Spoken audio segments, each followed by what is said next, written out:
मोहोळ तालुक्यातील अनगर नगरपंचायत आहे. तब्बल पहिलीच नगरपंचायत निवडणूक आहे आणि ती बिनविरोध होण्याच्या मार्गावर आहे. मालक अनगर नगर परिषद आहे ती बिनविरोध होण्याच्या मार्गावर आहे. मात्र मोठ्या प्रमाणावर तुमच्यावर अडथळे आले, टीका झाली, तुम्ही फॉर्म भरू दिला नाही, अशा पद्धतीने तुमच्यावर टीका कशी उत्तर असणार? हे आमच्या गावची परंपरा जी आहे अविरोध निवडणूक करायची, याला कुठेतरी गालबोट लावावं म्हणून करता राजकीय द्वेषानं प्रेरित असणाऱ्या काही आमच्या तालुक्यातील मुठभर विरोधकांनी हा प्रकार केलेला आहे. बाकी याच्यामध्ये काही तथ्य नाही आहे. हे राहू दे. कुठेतरी आपण पाहतोय की काल एक उज्ज्वला थिटे यांचा जो उमेदवारी अर्ज रद्द झाला, त्यानंतर तुम्ही जल्लोष केल्यानंतर मोठ्या प्रमाणावर ते व्हिडिओ आहेत ते व्हायरल झाले. मग मोठ्या प्रमाणावर टीका केली जाते, कशा पद्धतीने? तो व्हायरल झाला व्हिडिओ झाला आहे, त्याचं मी काय समर्थन करत नाही.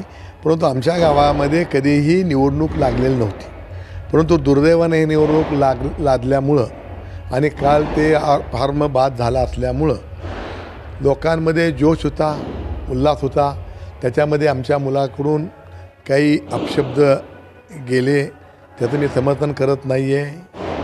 त्याच्या बाबतीमध्ये तसा तो लहान आहे, काही झालं असेल तर चुकीचं झालं आहे त्याचं समर्थन करणार नाही. परंतु त्याचबरोबर जर काही ह्या भावना दुखवल्या त्याबद्दल मी माझ्या परिवाराच्या वतीनं मोठ्या साहेबांचं, अजितदादाचं, त्यांच्या सगळ्या परिवारांचं अतिशय अंतःकरणापासून दिलगिरी व्यक्त करतो, क्षमा मागतो आणि मोठ्या साहेबांच्या चरणी नतमस्तक होतो.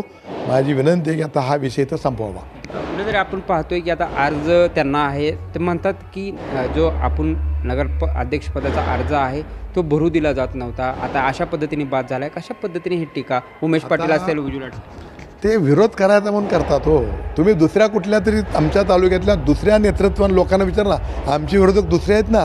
हा विरोधकच नाही माझा आणि हा माझा विरोधक होऊ शकत नाही आहे. माझे विरोधक पारंपरेचे दुसरे आहेत, त्यांना विचारा अनगरगावची पद्धत कशी आहे, काय आहे, काय ते सांगतील.